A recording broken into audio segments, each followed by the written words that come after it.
이 마태복음을 시작할 때, 그러니까 신약의 시작인데, 여러분들 성경 읽으면서도 이 앞에 이 족보들은 왜 이렇게 길게 아무 재미도 없는 사실을 나열했을까? 그게 성경의 목적입니다. 예수가 그냥 여기 이름, 우리가 기억 못하는 이름 중에 하나가 되었다로 신약을 여는 겁니다.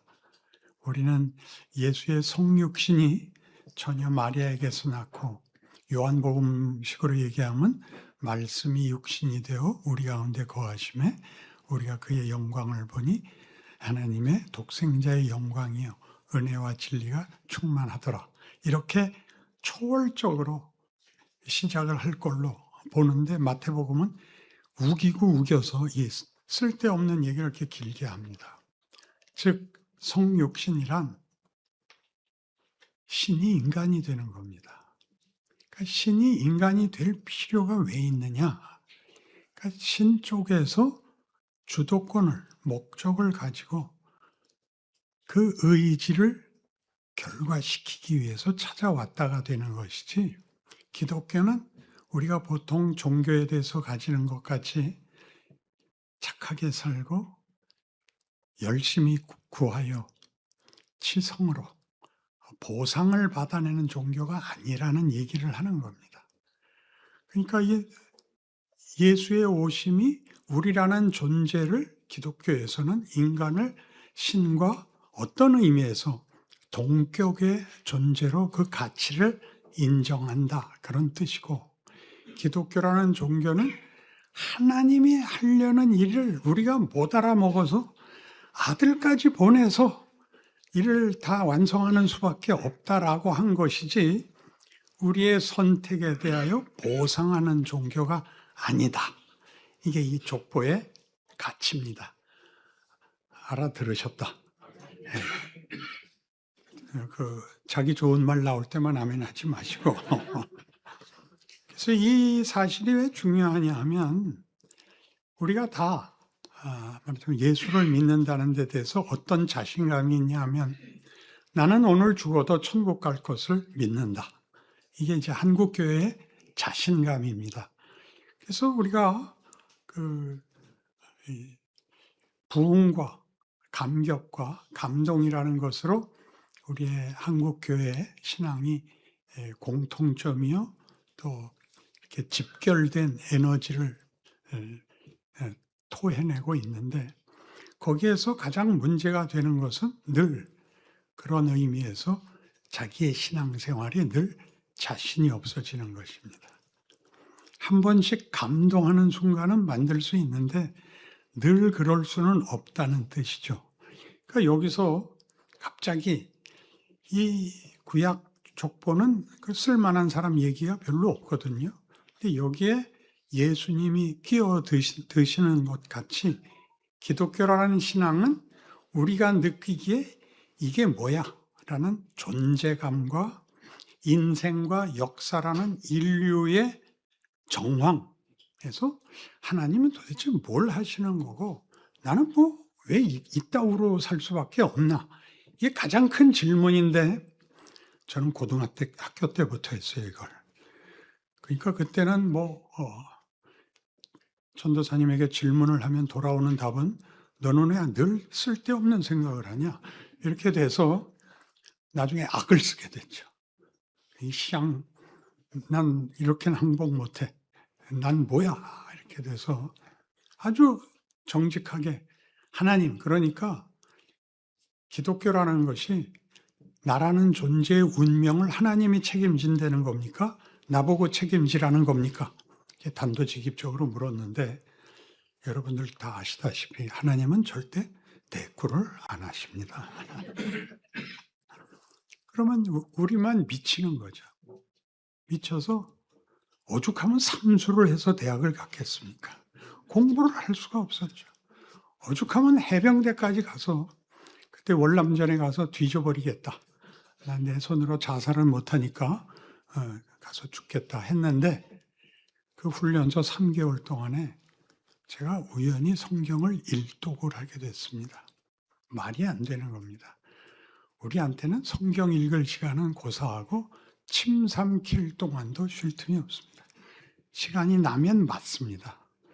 그나마 구보라도 하고 있으면 다행이고 시간이 나면 맞아서 정신이 하나도 없는 데서 보초 쓰며 가로등, 등불 밑에 성경책 펴놓고 정말 몸부림을 쳤습니다. 이사야 52장에 이르러서 읽을 때에 하나님이 답을 주셨습니다. 내가 책임진다. 설명도 없고 거기에 덧붙이시는 뭐도 없이 그 한마디 하고 입 다무셨어요. 그러나 그걸로 시작은 충분했습니다. 나는 그때부터 내가 살아서 돌아가면 제대로 신앙생활을 하겠습니다라는 고백을 하게 됐습니다. 그래서 왜 이 얘기를 꺼내냐 하면 예수님의 오심을 우리가 잘 아는 지난 시간에 한 요한복음을 보다시피 1장 14절에 말씀이 육신이 되어 우리 가운데 거하심에 우리가 그의 영광을 보니 아버지의 독생자의 영광이요 은혜와 진리가 충만하더라. 이거 굉장하지 않아요? 그러니까 요한복음은 초월적 차원에서 예수 그리스도를 그리고 있고 마태복음이나 이제 나중에 누가복음 가도 그렇게 나오는데 인간적 차원에서 예수를 봅니다.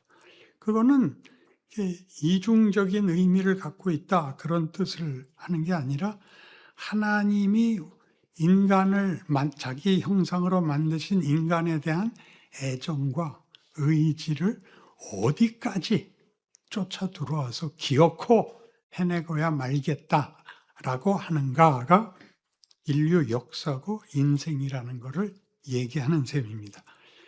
조금 전에 한 말같이 우리는 감동했을 때만 신자 같고 아닐 때는 아닌 것 같았는데 거꾸로 이렇게 뒤집으면 뭐가 되냐 하면 이 아무것도 아닌 것이 하나님이 너를 만드는 시간이고 만드는 과정이다가 되니까 굉장한 겁니다.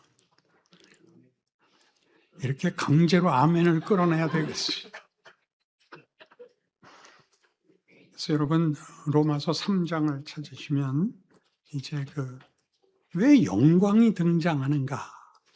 왜 은혜라는 말이, 진리라는 말이, 그리고 로마서 3장은 여러분이 잘 아시다시피 구원에 관한 성경의 가장 확실한 설명인데 거기에도 말하자면 영광과 은혜와 믿음이 등장을 하는데 그런 단어들이 무슨 뜻인가 하는 것입니다. 3장 21절부터 봅시다. 1절 이제는 율법 외에 하나님의 한 의가 나타났으니 율법과 선지자들에게 증거를 받은 것이라. 곧 예수 그리스도를 믿음으로 말미암아 모든 믿는 자에게 미치는 하나님의 의인이 차별이 없느니라. 예수를 믿음으로 말미암아 얻는 하나님의 의 이렇게 되어 있는데 이 말을 우리는 다 지옥 가게 된 거 예수를 십자가에 못 박으심으로 지옥 갈 걸 천국 가게 만들었다로 구원론으로 기독교 신앙론으로 이해하고 있습니다. 그런데 23절에 모든 사람이 죄를 범하였음에 하나님의 영광에 이르지 못하더니 여기가 죄를 우리가 이해할 수 있는 근거 구절입니다. 즉 아담의 실패는 순종과 불순종의 그 대비가 아니라 하나님이 목적한 인간에게 요구하는 영광이 그가 선악과를 먹음으로 다시 말해서 하나님의 뜻과 하나님이 하시려는 일을 자기가 주도권을 갖겠다. 그게 선악과를 먹는 거거든요.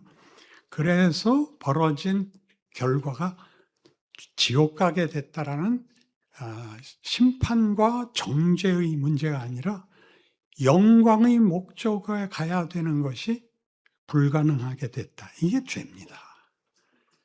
하나님으로부터 떨어짐으로써 분리됨으로써 전기가 안 들어오면 뭐가 썩는다? 냉장고가 썩는다. 그래서 우리는 죄를 윤리 도덕적으로 안식일을 지켰지 않았다. 11조를 안 냈다. 이런 말들로 하지 죄를 졌다는 것이 하나님께 순종하여 나아가고 결과되어야 할 영광의 길을 가는 것을 끊고 그냥 세상 편하게 사는 존재가 되었다라는 대비로 하나님의 생명에서 끊어짐으로 우리는 남은 것이 수치와 소멸밖에 없다가 지옥을 간다는 말이고, 하나님께서 원래 목적하신 인간이 된다면 그는 요한복음 17장에 나오듯이 아버지께서 내 안에, 내가 아버지 안에 있는 것 같이 저들도 다 하나가 되어 우리 안에 있게 하옵소서라는 이 아버지와 아들의 가지는 신성의 초대를 받으면 신성의 영광에 목적되어 있다는 것을 놓치게 됩니다. 잠깐 더 설명할 테니까 정신 놓으시면 안 됩니다. 그래서 그럼 구원이 영광으로 가는 길로의 회복이라면 23절에서 우리가 지금 죄라는 것이 영광의 차원에서 이해되어야 된다 해놓고 24절 그리스도 예수 안에 있는 속량으로 말미암아 하나님의 은혜로 값없이 의롭다 하심을 얻은 자 되었느니라. 어디를 틀리냐 하면 은혜로 값없이에서 틀립니다. 은혜로 값없이가 공짜가 됐죠. 공짜로. 그럼 공짜가 어떤 식으로 오해가 되냐 하면 어떤 부자가 죽게 돼서 가진 돈 다 현찰로 바꿔가지고 추록 타고 길거리를 달리면서 창밖으로 현찰 다발을 뿌리고 사람들 난리 부리고 주워가는 거 보는 것 같은 의미로 떠오르지 책임과는 전혀 거리가 먼, 말하자면 뭘 해서 결과를 만든다라는 자기 역할이 전혀 배제되어 있다는 것을 놓칩니다.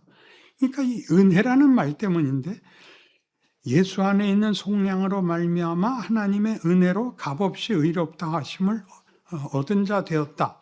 이 예수를 하나님이 그의 피로써 믿음으로 말미암는 화목제물로 세우셨으니 이는 하나님께서 길이 참으시는 중에 전에 지은 죄를 간과하심으로 자기의 의로우심을 나타내려 하셨다가 됩니다. 그럼 여기 25절에 보면 예수 안에 있는 속량으로 값없이 은혜로 주신 구원이 그의 피로써 믿음으로 말미암는 화목제물로 세우셨다가 되는데, 여기서 예수가 피 흘린 것은 조건이 아니고 하나님이 우리를 구원하는 방식이었으니까 하나님의 방법이란 말이죠.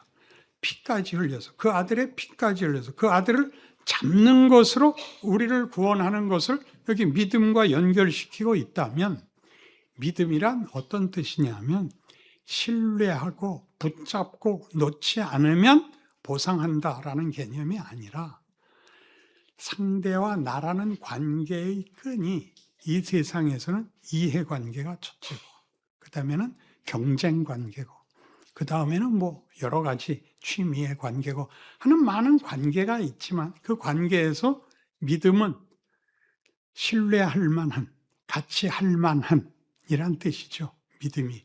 그러면 예수를 믿을 때 함께 할 만한 가치가 있다가 우리한테 있어야 되는 거예요? 하나님한테 있어야 되는 거예요?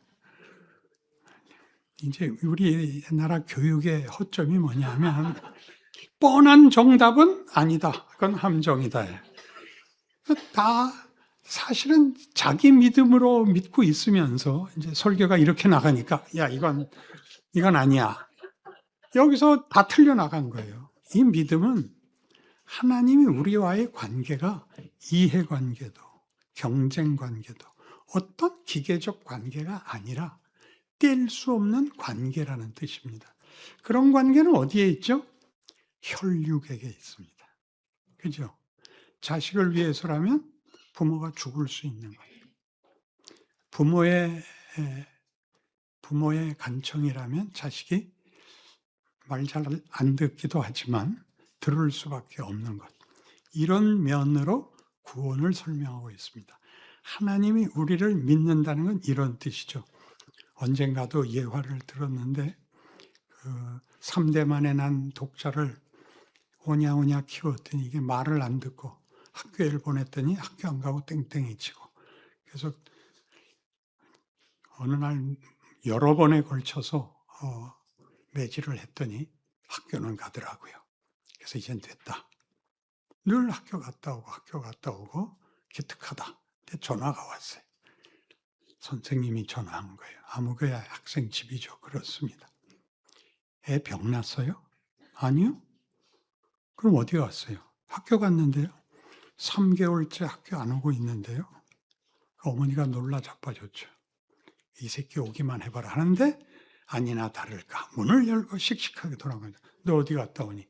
학교 갔다 옵니다. 이 새끼가 아가리는 있다고 이딴 말을 죽도록 패고서 뭐라 그래요? 밥 먹으라 그래요. 밥 먹으라고. 나가 죽으라고 안 그래요. 그럼 자식이 뭐라 그런다고요? 안 먹는데요. 이 관계가 믿음이에요. 무슨 말인지 아시겠죠? 하나님이 나 없으면 못 산대요. 그거 아는 거잖아. 내가 얼마나 잘했느냐를 보상하는 게 기독교가 아니라니까. 신이 주도권을 갖고 있다.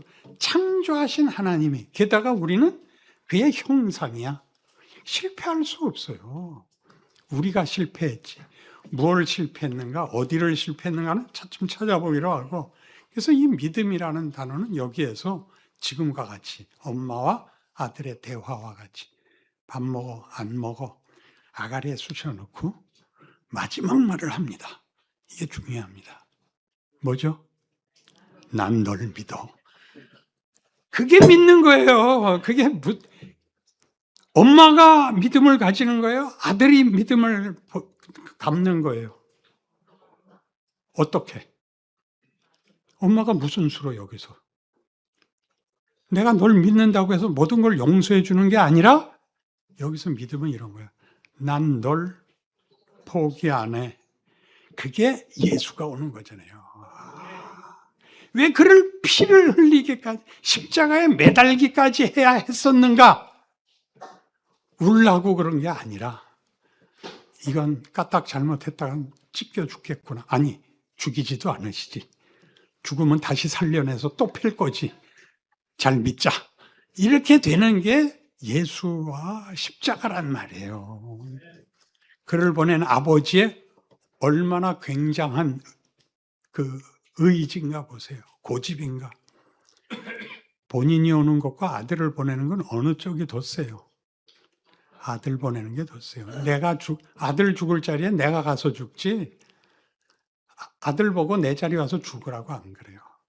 그런데 여기 하나님이 와서 우리를 위해 죽는 거잖아요. 우리를 믿는 거예요. 그 믿는다는 게 뭐라고요? 죽었다고 복창해라. 죽었다고 복창해라.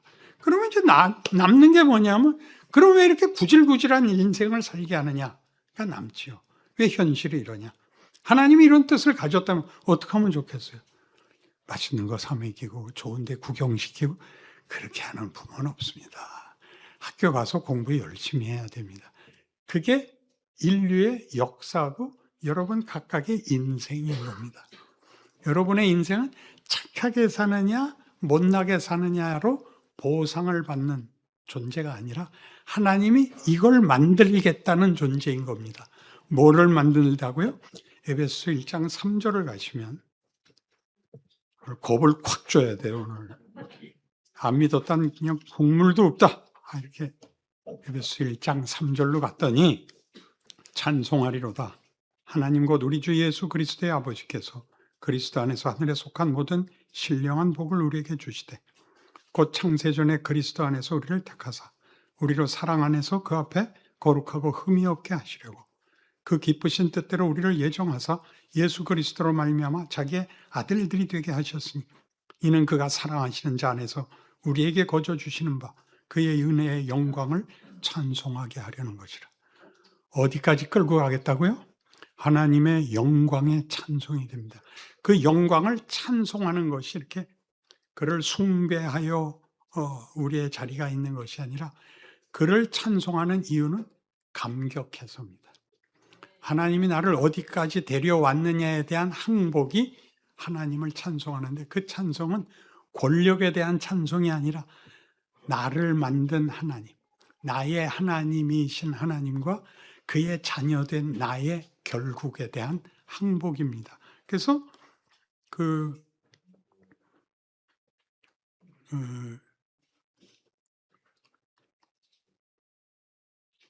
다음 구절은 잊어먹었습니다.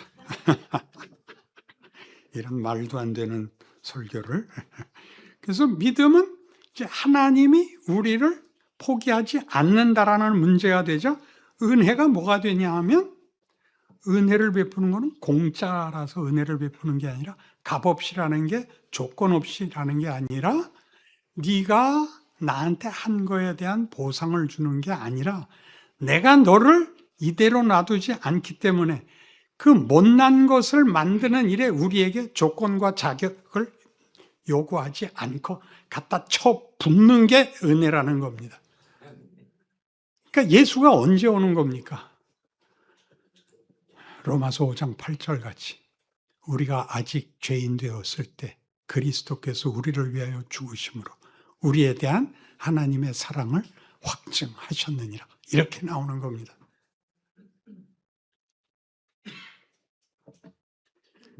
더 이상 놀리지 않겠습니다. 이게 이제 그런데 하나님의 의라든가 우리의 의라는 단어로 돌아가는 로마서 3장 25절 이하를 보시면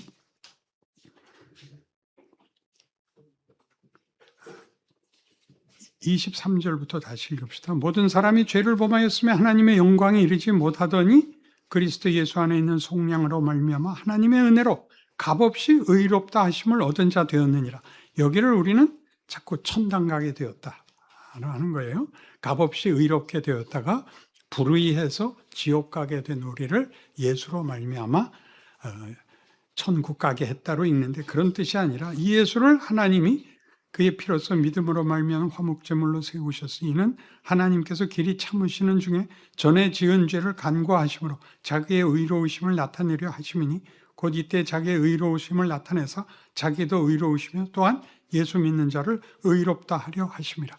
여기에 왜 예수로 말미암는 베푸신 구원이 하나님의 의가 되고 우리의 의가 되느냐? 하나님의 오르심과 우리의 오름은 무슨 얘기냐면 하나님의 하나님다우심. 그가 우리를 자기의 자식으로 인정하는 부모의 입장이기 때문에 우리를 포기하지 않는 것이 아버지의 아버지 된 다우심이고 그가 만들려고 하는 것이 우리가 이럴까 저럴까 방황하며 시간이나 낭비하고 어쩔 줄 모르고 살고 있는 우리를 하나님이 결과를 만들어내고야 말 것인데 그 결과는 사람다움을 만들 것이다. 이렇게 되는 겁니다. 그 사람다움의 모델이 예수가 되는 겁니다. 너희 안에 이 마음을 품으라. 곧 그리스도 예수의 마음이니 그는 하나님의 본체시나 영광됨을 취할 것을 여기지 아니하시고 자기 몸을 비워 종의 형태로 조금 한 번 더 해주세요. 자기를 낮춰서 십자가에 죽으심으로. 지금 그 대목을 이렇게 메마르게 읽을 수 있어요? 여기는 이게 얼마나 큰 반전인지 아시겠어요? 한국 교회가 여기까지밖에 여기를 못 오고 그 문턱에 걸려 있어요. 되게 시간이 걸립니다. 한국 교회의 잘못이 아니라 우리 한국 교회사가 150년밖에 안 돼서 시작은 순교, 그러니까 각오였고 두 번째는 은사와 감동이었습니다. 그래서 우리는 감동을 유지하고 있고 지금 어려움 속에서도 자꾸 그 감동을 재확인하려고 어느 교회에서나 감동적인 프로를 만듭니다. 그 모두가 하는 감동 프로가 예배 전에 함께 찬송 부르는 겁니다. 그리고 함께 통성기도 하는 것이고 그런 것들이 애를 쓰는 그 진심을 충분히 점수를 준다 해도 그것 자체는 본문이 아닙니다. 제가 여러분에게 이렇게 하고 이게 뭐예요? 그럼 뭐라 그러시겠어요? 컵이죠. 안이 안 보이니까. 모든 컵은 언제나 컵이 아니라 언제나 담긴 걸로 불립니다. 커피 한 잔 드세요. 이렇게 되는 거죠. 물 한 잔 드시게나 이렇게 되는 겁니다.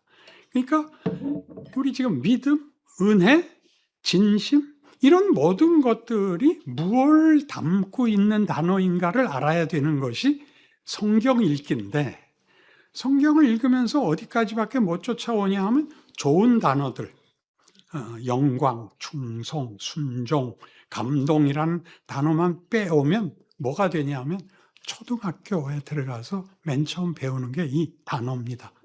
받아쓰기. 시험이 받아쓰기죠. 문장이 아니고. 그럼 이 단어들로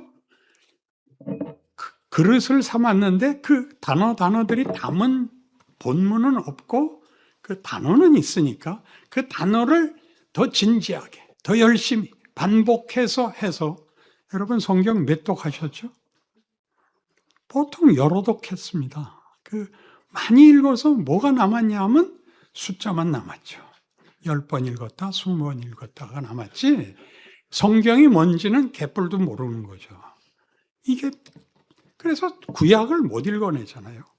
그래서 하나님이 이 믿음과 은혜로 우리를 부르신다는 뜻이 하나님이 가진 의지, 약속한, 목적한 일을 성실히 열매 맺고야 마는 일에 자기가 자기 자신의 약속을 지키기 위해서 또는 원래부터 그랬던 하나님의 속성으로 인해서 우리를 사랑하시는 그 사랑으로 우리를 만들고야 말겠다가 된 것입니다.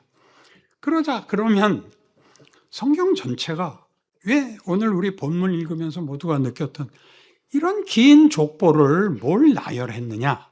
그렇게 얘기하려면 더 크게 가야죠.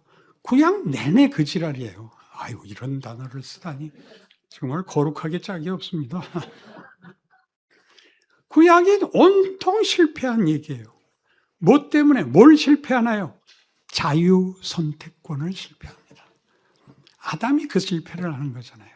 순종을 하지 않고 실패를 함으로써 선악과를 따먹음으로써 아까 얘기한 바대로 하나님으로부터 넘어와야 되는 공급, 생명과 진리라는 것들이 공급이 끊기는 바람에 전기가 끊겨서 냉장고가 썩었다. 냉장고가 썩었다면 꼭 겉이 쭈그러진 줄 아는 건 아니겠죠. 음식이 썩지요. 그러니까 이 인간이 저거 죄야라고 얘기하는 것들은 다 증상을 얘기하고 있지 원인을 얘기하고 있지 못합니다. 그러니까 구약이 왜 실패하느냐를 보세요. 구약의 실패는 하나님이 인간에게 자유를 줘서 그 자유를 쓰는 데에서 자기가 부족하다는 걸 알게 하려고 주신 시간들입니다. 자유는 왜 줘야 했느냐 하면 하나님과의 관계를 사랑과 믿음으로 갖는다라는 것은 사랑과 믿음은 대상이 있어야 되고 그 대상이 신분과 지위가 대등해야 됩니다. 존재론적으로 신과 피조물이 대등할 수 없지만 관계를 맺는 차원에서는 대등하지 않으면 강요가 되고 굴복이 됩니다. 그렇죠? 그래서 이걸 자꾸 사랑을 강조하는 이유가 하나님이 우리를 향하여 가지시는 진심이 어떤 것인가를 부모의 마음으로 표현하고 있는데 우리는 그 열심과 열정에 대하여 내놓을 답이 없어서 윤리도덕으로 답을 하고 보상을 바랍니다. 그래서 구약 역사는 내내 이 자유 싸움에서 이스라엘이 어떻게 실패했나를 보입니다. 그들의 실패는 대표적으로 우상으로 나타나는데 우상으로 나타난 것이 뭘 잘못한 증거냐 하면 하나님께는 아무리 기도를 해도 내가 달래는 걸 안 줘요. 여러분이 달래는 거 뭐였어요? 평안이잖아요. 형통이고. 그리고 경쟁에서의 승리를 달라 그러는데 하나님이 이거 안 줘요. 그래서 뭘 만들어요? 그거 해주는 신을 만들죠. 내 요청을 들어주는 신을 만드는 그 신이 우상이에요. 무엇이라도 상관없이 그 신들은 다 우리가 만드는 거예요. 그래서 우리의 본질이 드러나요. 우리가 원하는 건 뭐라고요? 안일과 형통과 성공이에요. 하나님은 뭘 만들자고요? 하나님은 우리를 아버지의 영광에 찬송이 되게 하겠다. 하나님의 영광에 꽃이 되게 하겠다가 성경이 우리에게 요구하는 것이고, 그걸 위해서 누구를 보냈다? 그의 아들까지 보냈다. 왜 그를 죽여야만 했었는가? 너희가 내 아들이 증거하는 것들을 하나도 못 알아보고 그 죽이는 거 봐라. 너희가 기껏 한다는 최선이 뭐냐? 최선의 선택과 동의가 뭐냐? 너희는 폭력밖에 없다. 그러니까 드러나는 게 십자가입니다. 십자가는 예수가 죽는 것이 드러나는 것 이상으로 우리는 진리도 모르고 선도 모르고 그 영생도 물론 모르고 어떻게 하는 게 인간다운 것인가 너희는 모른다가 십자가에서 드러나는 것이죠. 근데 모르니까 뭐라고 놀렸냐 하면 네가 만일 하나님의 아들이거든 내려와 보라까지 가죠. 예수님 뭐라고 답하세요? 아버지요 저들을 사하소서. 저들이 자기가 하는 일을 알지 못하나이다. 여러분 애가 어릴 땐 똥 싸고 오줌 싸는데 절대 뭐라고 안 그럽니다. 이뻐해요 심지어. 애 금 같은 똥을 쌌네 그래요. 언제까지 이쁘죠? 유치원까지 이뻐요. 초등학교부터 안 간대요. 그러니까 여러분이 지금 뭘 배워야 되는 거예요. 역사와 인생 속에서 하나님이 뭘 가르치고 있냐? 너희가 나와 끊어지면 뭐가 되는가 봐라. 그게 역사예요. 역사가 얼마나 애매하냐 하면 역사가들 스스로 내린 역사에 대한 증언이 있어요. 역사는 의지가 없다. 역사는 의미도 없다. 인간은 역사에게서 아무것도 배우지 않는다. 밤낮 반복해서 그 실수를 하는 거예요. 하나님이 없는 인간은 선도, 생명도, 진리도, 사랑은 물론 어느 것도 긍정적인 의미와 가치를 생산할 수도 행사할 수도 없다. 이게 구약입니다. 그럼 신약에 들어오면 뭐가 되냐? 예수가 오셔서 뭘 하겠다냐면 우리를 지옥에서 천국으로 데려가는 것이 아니라 예수께서 오셔서 그 끊어진 관계를 잇는 것입니다. 아까도 인용했던 요한복음 17장식으로 아버지가 내 안에, 내가 아버지 안에 있는 것 같이 이렇게 되잖아요. 저들도 다, 그 저들이 아니고 우리도 다, 우리를 다 끌어안아. 그가 아버지와 자신의 관계 속에 우리를 끌어안아. 어디까지 쫓아들어가느냐 하면 죽으심으로 사망의 자리까지 들어가서 모든 죄인을 끌어안아 하나님과 다시 화목하게 합니다. 그게 그리스도께서 십자가에 죽으시는 대속 사역입니다. 그래서 예수를 알게 되는 겁니다. 예수로 아버지를 알게 되는 겁니다. 그러면 어디로 가야 되느냐? 순종으로 가야 됩니다. 순종이란 자유를 누르는 것이 아닙니다. 내 뜻대로 마옵시고 아버지 뜻대로 하옵소서는 그런 말이 아닙니다. 내가 하고 싶은 거 다 놓고 착하게 사는 것이 아버지의 뜻이다가 아니라 아버지가 나에게 만들려고 하는 것을 인정하고 그 과정을 열심히 밟아 나가셔야 됩니다. 천재들의 불행이 있는데요. 천재들의 불행은 그 과정을 단축시킴으로 말미암아 인간이 완성되는 면에서 커다란 결함을 갖게 됩니다. 동등한 관계에서의 이 관계 유지를 할 줄 모릅니다. 그의 특별한 것을 기능적으로 뺏겨버리지 인간이 되는 것은 할 수가 없습니다. 왜요? 초등학교 동창, 중학교 동창, 고등학교 동창이 있어야 됩니다. 그래서 우리가 성경이 우리에게 이 일을 어떻게 약속하느냐 하면 돌아가 에베소서 1장 17절 이하를 보겠습니다. 에베소서 1장 17절 이하. 제가 읽을 테니까 음미하셔야 돼요. 우리 주 예수 그리스도의 하나님, 영광의 아버지께서 지혜와 계시의 영을 너희에게 주사 하나님을 알게 하시고, 오늘 하나님을 더 알게 됐죠. 하나님이 누군지, 우리에게 어떤 분인지를 알게 됐잖아요. 너희 마음의 눈을 밝히사 그의 부르심의 소망이 무엇이며 뭐죠? 하나님의 영광의 꽃이 되는 겁니다. 성도 안에서 그 기업의 영광의 풍성함이 무엇이며 우리에게 약속하시는 목적하시는 영광의 풍성함이 무엇이며 그의 힘의 위력으로 역사하심을 따라 믿는 우리에게 베푸신 능력의 지극히 크신 것이 어떤 것인가를 너희가 알기를 원한다. 뭐까지 하셨죠? 아들까지 못 박았다고요. 이게 신입니다. 이게 신다운 거죠. 다른 신들은 이런 거 없습니다. 다른 신들은 엎드려 비로 보상을 주는 신입니다. 그것도 가짜죠. 그러나 하나님은 우리에게 우리의 지위와 신분과 정체를 우리에게 깨우치십니다. 그래서 20절 그의 능력이 그리스도 안에서 역사하사 죽은 자들 가운데서 다시 살리시고 하늘에서 자기의 오른편에 앉히사 모든 통치와 권세와 능력과 주권과 이 세상뿐 아니라 오는 세상 일컫는 모든 이름 위에 뛰어나게 하시고 예수의 승귀라 그래요. 예수의 영광은 곧 우리의 영광을 합치는 겁니다. 끌어안는 겁니다. 또 만물 아래서 그의 발 아래 복종하게 하시고 그를 만물 위에 교회의 머리로 삼으셨느니라. 교회는 그의 몸이니 만물 안에서 만물을 충만케 하시는 이의 충만함이니라.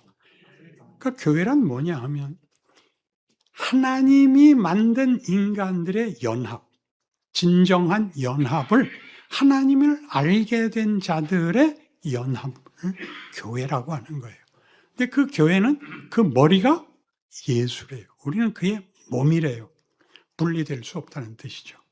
그리고 그의 뜻을 따라야 되죠. 우리의 소원을 바치는 게 아니라 그가 우리에게 무엇을 만들려고 하는지를 따라야 되죠.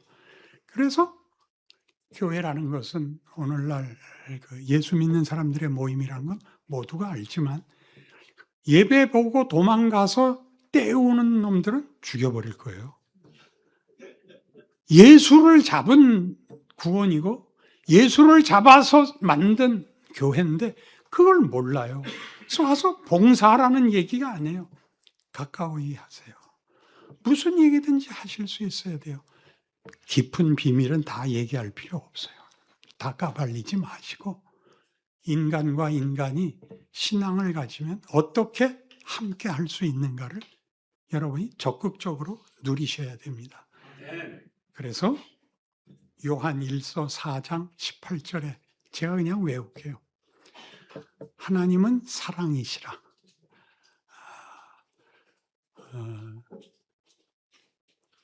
사랑 안에 두려움이 없고 온전한 사랑이 두려움을 내어 쫓나니 두려워하는 자는 사랑 안에서 온전치 못한 자니라. 사랑이란 이렇게 여러분 연애할 때의 사랑으로 생각하시면 안 됩니다. 부모가 자식에게 하는 사랑. 그건 놀라운 사랑이죠. 형제끼리 나누는 사랑. 이런 사랑들은 적극적인 면에서의 형태보다 부정적인 형태로 우리에게 늘 필요합니다. 참는 겁니다. 보복하지 마시고 정죄하지 마시고 비난하지 마십시오. 입 다물고 그냥 웃으십시오. 너 예수 믿어? 그 말 절대 하지 마십시오. 물어볼 때까지. 넌 좀 다르다. 너 혹시 예수 믿니? 비밀이야. 그러세요. 전도가 문제가 아니라고요. 여러분 하나가 그때 지금의 현실에서 어떤 식으로 이 훈련을 받느냐는 각각이 다릅니다. 같은 나라에 있고 같은 도시에 살고 이웃일지라도 각각 겪는 건 다릅니다. 자식이 있고 부모가 있고 이웃이 있고 친척이 있고 직장이 있습니다. 그리고 시간이 있습니다. 시간이 뭐죠? 빨리 갔으면 좋겠는데 안 가는 게 시간이죠. 그 시간이 있어야 누적이 되어서 본문이 만들어집니다. 한번 들어서 아는 개념이 아니라 실체가 됩니다. 여러분 자신이. 예수님이 자신을 소개할 때 어떻게 소개하죠? 내가 곧 길이요 진리요 생명이다. 왜 그런 말을 해야 되죠? 방법론자가 아니라 본문의 영광을 설명하고 있는 거죠. 여러분의 존재와 신앙이 이러기를 바랍니다.